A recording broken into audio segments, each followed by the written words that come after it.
Praise the lord, హల్లెలూయా. కీర్తన గ్రంథం 121వ అధ్యాయం 1వ వచనంలో భక్తుడు ఇలాగ రాస్తా ఉన్నా, కొండల తట్టు నా కనులెత్తుచున్నాను, నాకు సహాయము ఎక్కడి నుండి వచ్చును?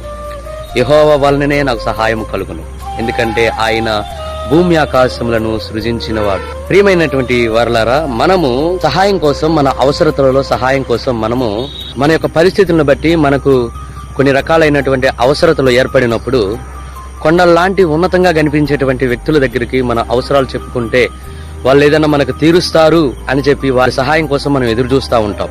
కానీ నా ప్రియమైనటువంటి దైవ పిల్లలారా, మనము రాజులను నమ్ముకుంట కంటే, అధికారులను నమ్ముకుంట కంటే యెహోవాను ఆశ్రయించుట మేలు. దేవుణ్ణి మనము మన అవసరతల్లో ఆశ్రయించకుండా మనము కొండల్లాంటి ఉన్నతంగా ఉన్నటువంటి వారి వైపు మనం చూసినా వారి దగ్గర నుంచి మనకి సహాయం అయితే రాదు. ఎందుకు రాదు అని అంటే, దేవుడు లేకుండా మనకు సహాయం చేసేటువంటి పరిస్థితులు రావు. కాబట్టి మనము మన అవసరతల్లో మన భూమి ఆకాశమును సృజించిన సర్వశక్తుని వైపు మాత్రమే మనం చూడగలిగితే అలాంటి కొండ లాంటి ఉన్నతమైన మనుషులు సహితం దిగొస్తారు మనకు సహాయం చేయటానికి.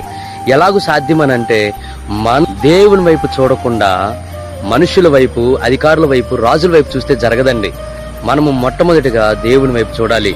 అప్పుడు దేవుడు అది మనకి అనుగ్రహిస్తా. మనము దేవుని వైపు చూసినప్పుడు నీ యొక్క ప్రతి ప్రశ్నకు, ప్రతి సమస్యకు, ప్రతి అవసరానికి సమాధానం ఏదైతే ఉందో అది నీకు నిశ్చయముగా దొరుకుతుంది. నమ్మిన వారు ఈ వాగ్దానాన్ని స్వతంత్రించుకుంటారు. మీ అవసరతలు, మీ యొక్క సమస్యల్లో విడుదల కొరకు, మీ అవసరతలలో సహాయం కొరకు మొట్టమొదటిగా మీరు ఎవరిని ఆశ్రయించాలనంటే, మొట్టమొదటిగా మనము ఎవరిని ఆశ్రయించాలంటే సర్వోన్నతుడును సృష్టికర్త అయిన దేవుణ్ణి మనము ఆశ్రయించినప్పుడు ప్రతి దానికి కూడా సమాధానం దొరుకుతుంది. దేవుడు అలాగూ మనల్ని దీవించి ఆశీర్వదించునుగాక. ఆమెన్.